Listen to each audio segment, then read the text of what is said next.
Hello and welcome. We are going to be starting our very first project using some of these stitches we learned over the past 3 weeks. This is going to be for what's called a Biscornu, or a pincushion. It is going to take 2 squares of fabric. Normally they're between 2 and 4 inches. The ones I'm going to be using are 4 inches because I have a lot of pins and it's helpful for me to have a large pincushion. A needle and thread. Always thimble, some sort of stuffing. You can use the toy or pillow stuffing that can be purchased at just about any craft store, a handful of cotton balls. I'm going to be using slaw, which is made out of cut up cabbage being the leftover scraps of material from other projects. And you're also going to need 2 buttons, and the skills that we need for this is the straight stitch, which is in the first video, the whip stitch, which is in the buttonhole video, and the ability to attach buttons, which is in the third video. For this particular project, I've chosen 2 different contrasting fabrics. They're just fun ones that I had left over from other projects. This you might recognize as being a part of my drawers. I also used this to make masks early on in the pandemic, and this is actually left over from when I was working in the medical field and making my own scrubs, because it's much cheaper to make scrubs than it is to buy them. And what I've done is I've just cut out the 4-inch squares, and this is the front side or the right side, and then I flipped them over on the back side, or what's called the wrong side, and I used my tailor's chalk and a straight edge and did a 1/4 inch around the edges so that it makes a nice stitching line and a guide for where my stitches will need to be. Since it's a little bit easier to see on the blue fabric, I'm going to have that one on top during this project, just so that it's again easier for everybody to see. Now, to start off, you take one of the fabrics, one of the squares, and fold it in half, and then right where that fold is, you're going to put your needle through to mark the center. Boop. I said boop. There we go. Boop. And it's just going to kind of sit there for the moment. And then putting the right sides together, so the colorful printed sides together. So it'll be like this, sandwiched like this. Where that needle is, you put through the corner, right on the corner there, where the 2 marked lines meet. And that's where the first stitch is going to be. Now, this doesn't make a lot of sense looking at it now, but it will. The whole thing will come together and it'll be this nice puffy, wonderful little thing. Right, and then you turn the fabric so that the edges line up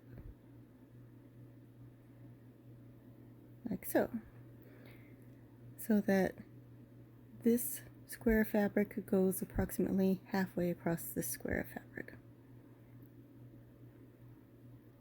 And we're going to take that first stitch, grab my thimble,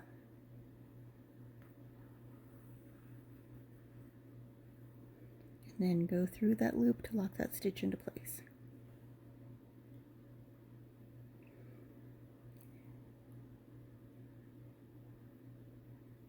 So, and then I'm just going to do a straight stitch or a running stitch over to where that little corner is, where that point is. And Biscornus are neat little things. Because of the way the fabric is fitted together, they become very 3-dimensional They can actually be a little bit tricky once you start turning the fabric and taking the corners, which you'll be able to see once we get a couple of them done. But these are also things that people use to highlight interesting fabrics, or if people do cross stitch or embroidery. Sometimes you'll see where people have done a different embroidery on each square or a different cross stitch pattern on each square, and then they make these to show them off, and they're very functional. They work well, and they've been in use for a long time. Okay.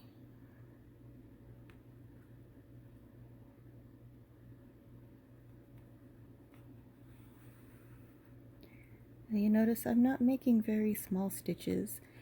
They are small enough to be fairly secure, but we will be going over all of the around where the seams are on the outside with a whip stitch later on to help secure that even more.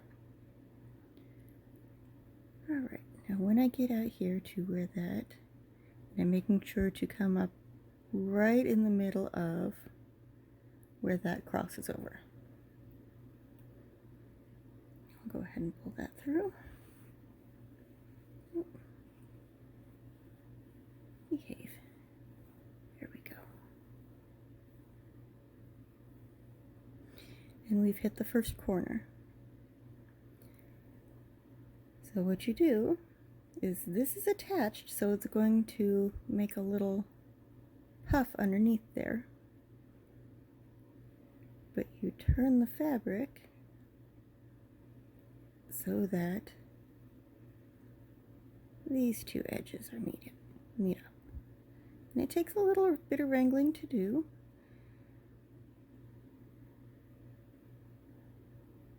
But it will eventually happen. And it can be a little bit difficult, but be patient. See, it's got a couple little wrinkles in there, which is fine. Everything has wrinkles eventually. Goodness knows I'm getting a few, and that's okay. Once you've got those essentially lined up,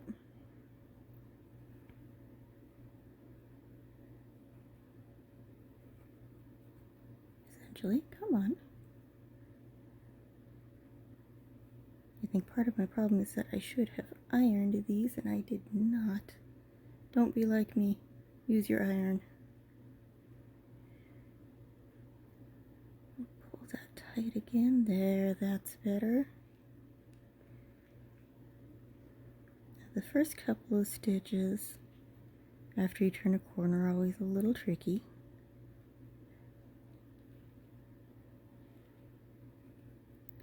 One should straighten it out nicely. Yeah.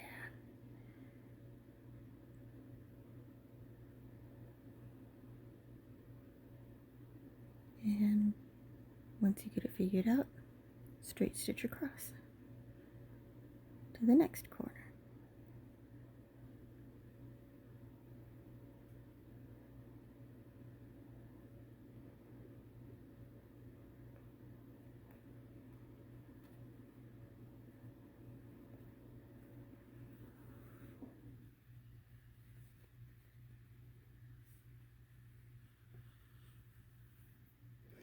Now the next corner is actually going to be marked by the fabric back here, so you're going to have to keep an eye on that rather than this fabric on top.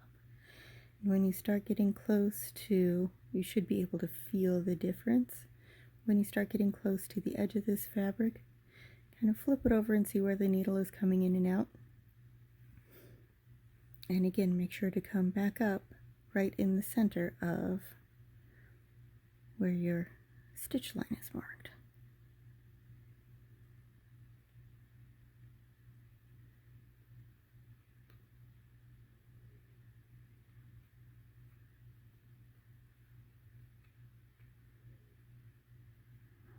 Alright, I'm about to where I'm going to have to start paying attention.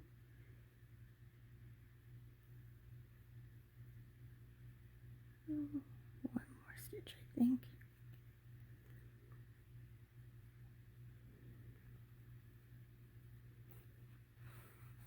Come through all of those. Make sure it's not gathered. You want that nice and straight. And I should be able to go through and hit right about on, yep, that mark. There we go. Boom.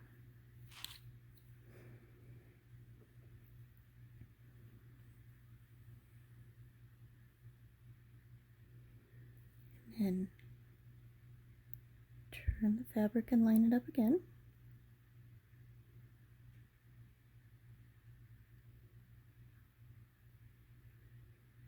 Oh, it's not wanting to.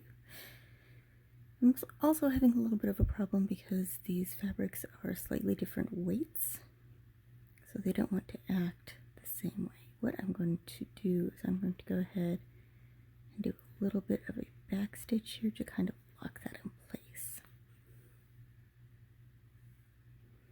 And that might help some.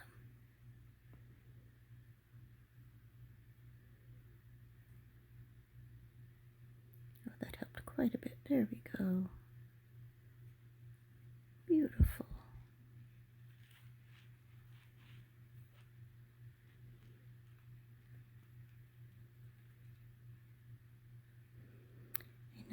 And you may have to wrangle and move the fabric around a little bit like I just did there. I pulled on this side just to make it lay a little bit flatter. And go down the next side.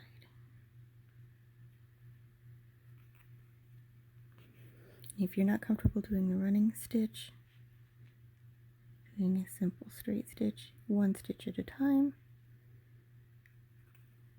is also perfectly acceptable. It's all about what you are comfortable doing.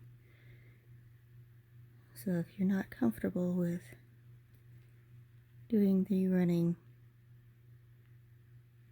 3 and 4 stitches in a row,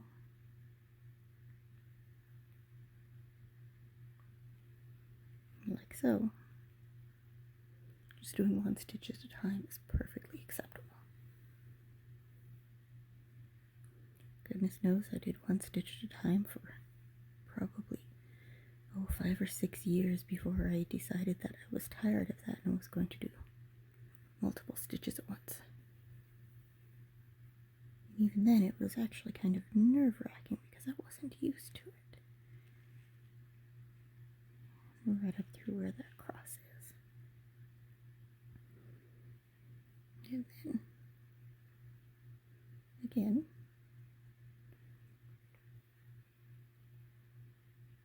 I'll pull through.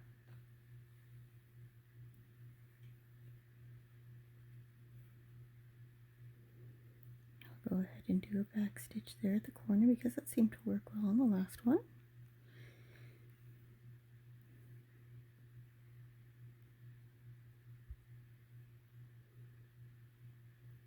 And turn the fabric and wrangle it around.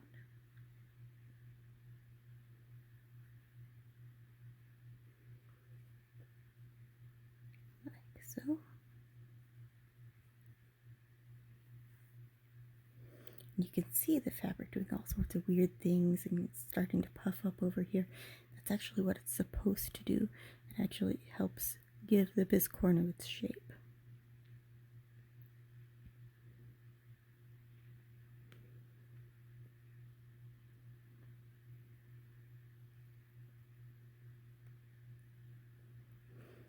The chalk lines are disappearing because I'm rubbing my thumb along them and it's just erasing them right off. That's one of the problems that some people have with the chalk.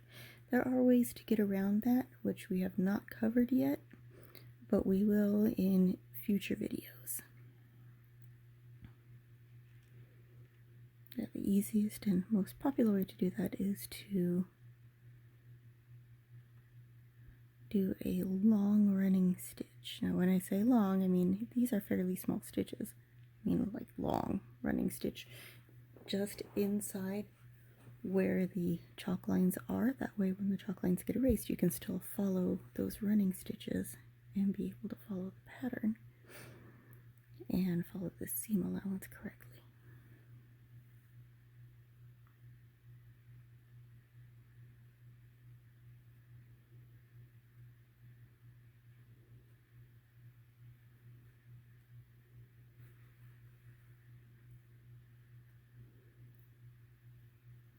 Right, we're getting up close to where the edge of that is. Right about, yep, right through the middle. Now the only reason I'm able to do that is because I've had a lot of practice.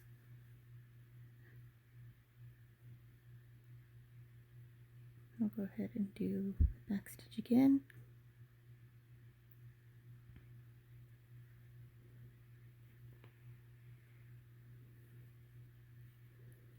And again, turn and follow. This is where it's going to start getting a little bit tricky, and it can be a little difficult even for very seasoned people who've been sewing for years to be able to get the fabric to lay correctly. So you might get a pucker at the corners or something similar. But puckers and wrinkles happen to everybody, like I said earlier. Nothing to be embarrassed about.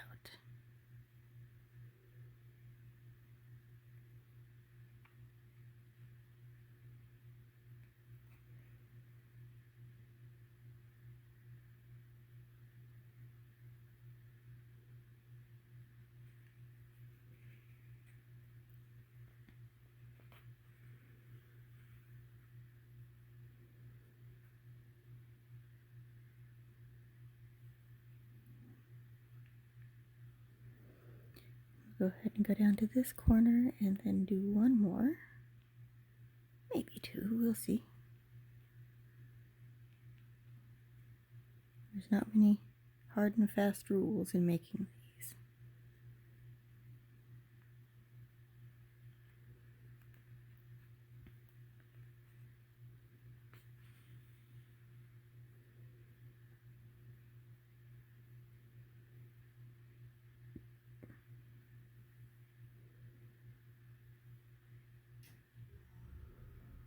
These are also fun because as you do them and as you get used to them, they become quick projects. So if you do a handful of them and do them off and on as you continue to build your skill set and continue to get better, it's an easy measure to see how far you've come and how much better you've gotten. Especially since I do only take small squares of fabric and you can get buttons fairly inexpensively. But they also make cute little gifts for people. Good for a number of things. If you make them small enough, I've seen people use them as Christmas ornaments. There's so many things you can do with them.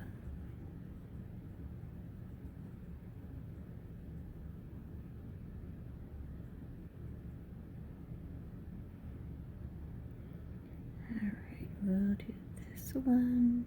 Let's see where we're at.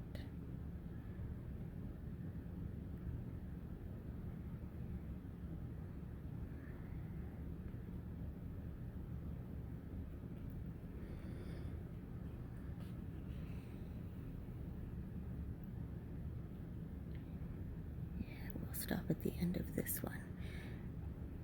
We're not going all the way around because we will need to turn it and stuff it.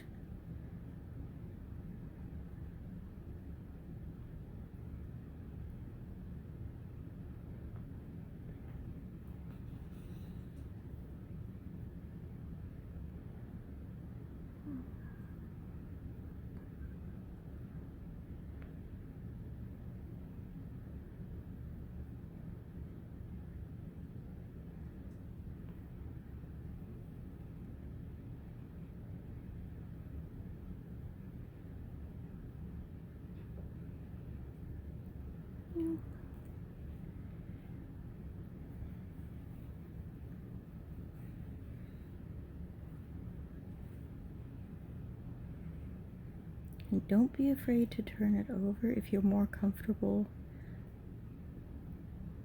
searching for that end point from the other side. Okay, so we've gotten to where we've got one little corner left and an open pocket. Now we're going to have to turn it to the inside, which means you flip it inside out. All those years turning your socks inside out after doing the laundry comes in handy. You're going to poke your fingers in the corners and make sure they poke out. Alright. And by doing that, the last couple of stitches have loosened. That's okay, just tug them tight again and park your needle, like so. Now once you've got your needle parked, you can kind of look and see there's a pocket inside there. And the seams are finished fairly well. Not perfectly, they're not pretty, but it's going to be a functional pocket. So you go ahead and fill it up with your stuffing. Now if you're using toy stuffing or cotton balls, I would actually recommend taking it and pulling it apart a little bit so there's not giant lumps in the middle of your Biscornu. I am using slaw, as I said earlier. Now slaw is just the bits of cabbage or leftover fabric cut into very small pieces. It takes a while to do, but what else are you going to use those tiny scraps for? I mean, I'm not talking, 3 or 4 inch squares. This is the stuff that gets trimmed off of seam allowances or is very thin and really not worth keeping around. But you stuff it, you want it fairly loose in there. You want some room because you're going to be putting a button in the middle and kind of making it so that it's poofed around the buttons. So you want a little bit of give in there. I believe I'm going to have to cut up a little bit more slaw. So I'm going to go ahead and pause the recording and come back once I've finished filling this. Okay, I have stuffed this thing to my satisfaction. Gotten little teeny tiny threads all over me because that's how it works.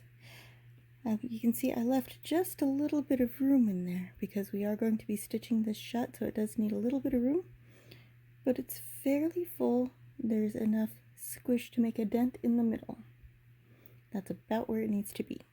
So when you get to that point, you unpark your needle and you take the straight edge, not the pointed one, but the straight edge, and you kind of turn it down so this folds towards the inside.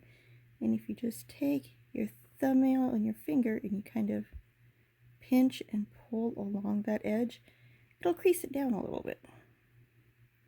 It's not perfect, but it doesn't need to be. And just kind of crease it down into place, like so. And then this side with the point, we're actually going to start doing the whip stitch. Oop. So fold down from at the same place where that is coming off of the seam, kind of fold it down and lay it along where the fold of the other piece of fabric is, like so.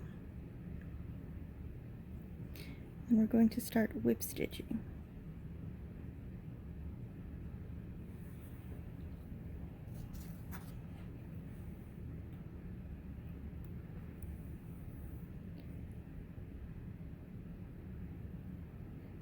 This helps give it a nice decorative edge, and also makes sure that the seam is secure. Alright, so you whip stitch down.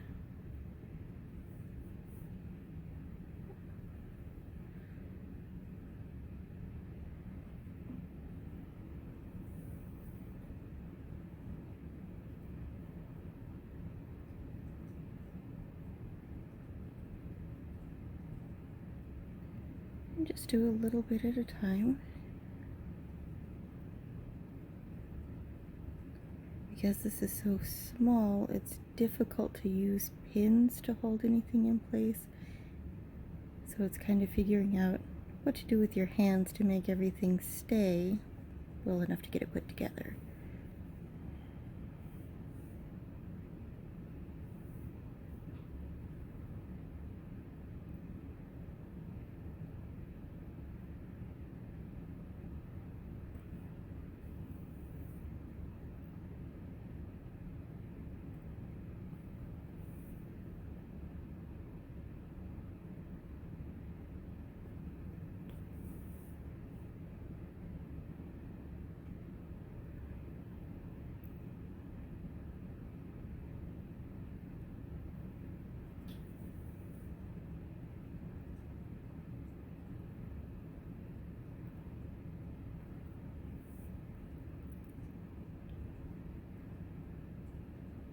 Almost to where we need to turn.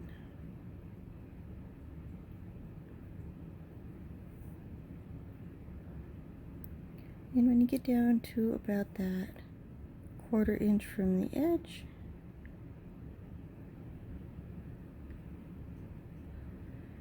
turn what you're doing, fold down that last little bit,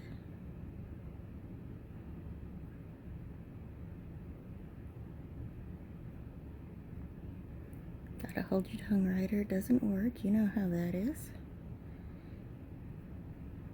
And then you're going to whip stitch down there, and then go ahead and just whip stitch all the way around.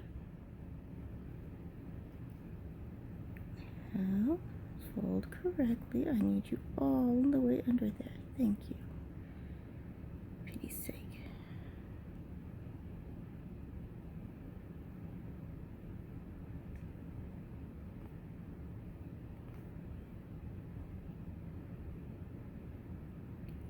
Right.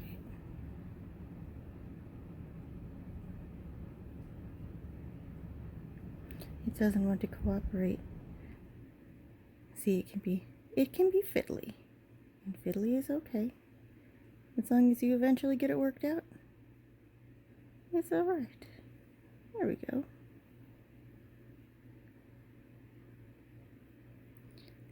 And again, just continue the whip stitch all the way around. Again, I'm going to go ahead and pause. When we finish the whip stitch, I will be back with you. Okay, I got it all stuffed and the whip stitch all the way around. You can see that funky little shape that's made by putting the corner in the center of the other piece of the square. And that's kind of what you're going for. This one is actually a little bit understuffed. I had forgotten that slaw compacts really severely when you're working around it. And that's my fault. And that's okay. I need to be reminded of these things every now and again. Now, we're going to put on the buttons. And the buttons are a little bit interesting because you're putting a button on the top, right there in the middle,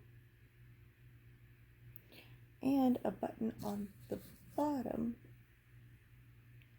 at the same time. I'm going to start with the one on the top.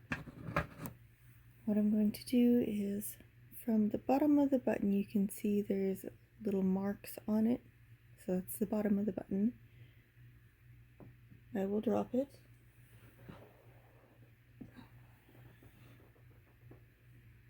I'm going to put the needle through the bottom and then come back in, and I'm going to go ahead and lock my thread directly onto the button itself, like so. And then I'm going to put the button about in the middle where I want it to be. Figure out which side. It doesn't much matter. And yeah, about there.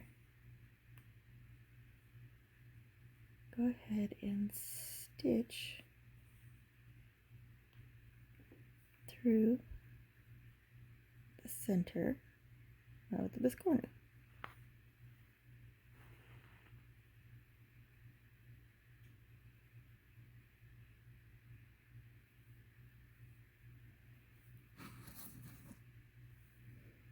And then I'll put the other button so it's going on at the same time. And through, and this is where it gets interesting because you have to fish for the buttonhole. Oh, that worked fairly well. And then what you want to do is you want to pull it tight enough that it creates a divot in the middle. And that'll actually help push the stuffing out to the sides and make it a little bit firmer as well.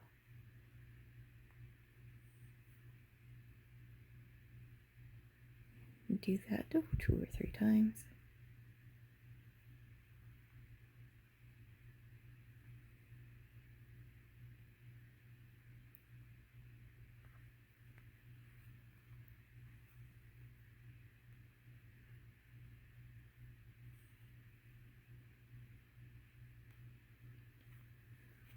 Where are you at? There you go.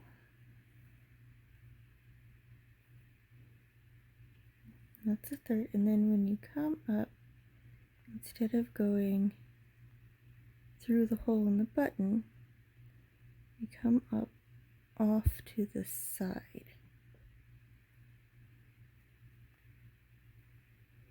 And pull the needle through.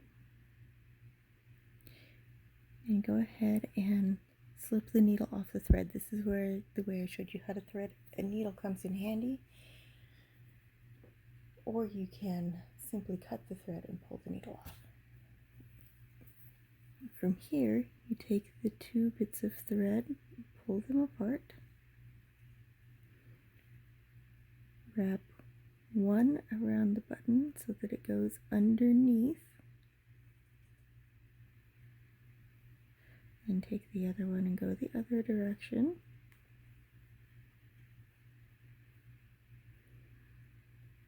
And then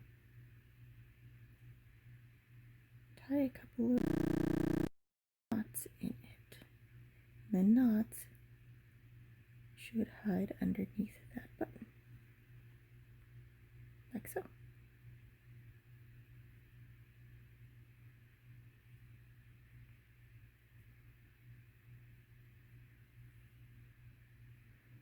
If you watch, you can see the knot pop underneath.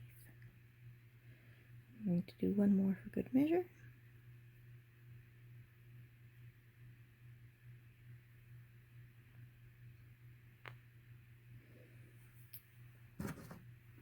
And then clip your threads right next to the button.